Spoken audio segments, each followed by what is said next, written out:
நம்ம கொஸ்டின் பாக்குறதுக்கு முன்னாடி ட்ரிக்னோமெட்ரி அப்படின்னு எடுத்தாவே வந்து மூணே டைப்ல தான் வந்து கொஸ்டின்ஸ் கேட்பாங்க. ஃபர்ஸ்ட் டைப் வந்து 6 ஃபார்முலாவை வந்து பேஸா வச்சு வந்து கொஸ்டின் கேட்பாங்க. நான் இந்த இமேஜ்ல கொடுத்துருக்கிற 6 ஃபார்முலா இதை பேஸா வச்சு கொஸ்டின் கேட்கறது. செகண்ட் அப்படின்னு பார்த்தா குவாட்ரேட்டிக் டேபிள் இருக்கும். சைனோட இது, காசோட டேனோட இது, கொசிக்கனோட இது, சீக்கனோட இது, இதெல்லாம் வச்சு வந்து இந்த டேபிளோட வேல்யூ வச்சு வந்து கொஸ்டின் கேட்பாங்க. தேர்ட் அப்படின்னு பார்த்தா குவாட்ரேட்டிக் ஐடென்டிட்டி அப்படின்னு சொல்லுவாங்க.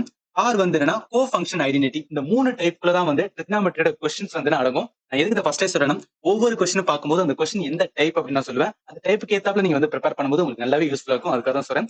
இது நம்ம ஒவ்வொரு கொஸ்டின் பார்க்கும்போது நல்லாவே டீடைலா புரியும். முதல் question, if r sin theta is equal to 7/2 and r cos theta value 7√3/2, r ஓட வேல்யூ வந்து கேட்டிருக்காங்க. இப்போ என்னன்னா நமக்கு ட்ரிக்னாமெட்ரி அப்படின்னு வந்தாவே ஏதாவது ரெண்டு இதை கனெக்ட் பண்ணுவோம். கனெக்ட் பண்ணி எப்பயாவது வந்து ஒரு 6 ஃபார்முலா டைப் இல்ல டேபிள் டைப் இல்ல ஐடென்டி டைப்புக்கு மாத்தணும். ஆர் சைன் தீட்டா இருக்கு, ஆர் காஸ் தீட்டா இருக்கு. என்ன பண்றேன்னா இந்த R sine theta equal to 7/2 இருக்குல்ல, ரெண்டு சைடு ஸ்கொயர் பண்றேன். அப்ப என்ன ஆகும், ஆர் ஸ்கொயர் வரும். அதே மாதிரி sign square theta equal to 7/2 வந்து ஹோல் ஸ்கொயர் போடும். 7 ஸ்கொயர் போட வந்து 49, 2 ஸ்கொயர் போட 4 வரும். இது இருக்கட்டும். அதே மாதிரி ஆர் காஸ் தீட்டா இருக்கு. ஸோ ஆர் காஸ் தீட்டா 7√3/2 இருக்கு. இதை ரெண்டு சைடு வந்து ஸ்கொயர் பண்ண R square cos square theta அப்படின்னு வரும். 7√3 வந்து ஸ்கொயர் பண்ணும்போது 7 போடும்போது 49, √3 வந்து ஸ்கொயர் பண்ணும்போது வெறும் 3 தான் வரும். கீழே 2 ஸ்கொயர் பண்ணா 4 அப்படின்னு வரும்.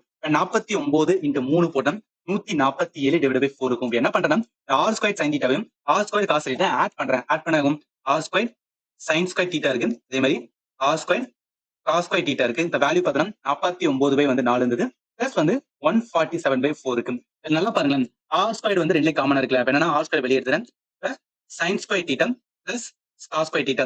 இந்த இடத்துல 4 வந்து காமனா இருக்கு. அப்ப 4 காமனா வச்சுட்டு ரெண்டையும் ஆட் பண்ணிக்கலாம். 147 49 ஆட் பண்ணோம் அப்படின்னு பாத்தீங்கன்னா 196 அப்படின்னு வரும். இப்ப இந்த sine square theta cos square theta இதுக்கான இது வந்து பாருங்க, sine square theta plus cos square theta value வந்து 1. அப்ப இது நான் 1 எடுத்துக்கேன். ஆர் ஸ்கொயர் சீக்கிரம் என்ன வரும், 196 பை வந்து 4 இருக்கு. இப்ப நான் 4ஆல அடிச்சேன். 196 4ஆல அடிக்கும் போது நம்மளுக்கு வந்து 4 16 4 வரும், 9 வரும், 49 வரும். ஆர் ஸ்கொயர் வந்து 49, நம்மளுக்கு தேவை வந்து 6 தான். அப்ப 6 தான் ரூட் ஆஃப் வந்து 49 என்ன 7 வரும். அப்ப ஆரோட வேல்யூ வந்து 7. ஆன்சர் எங்க இருக்கு, டில இருக்கு.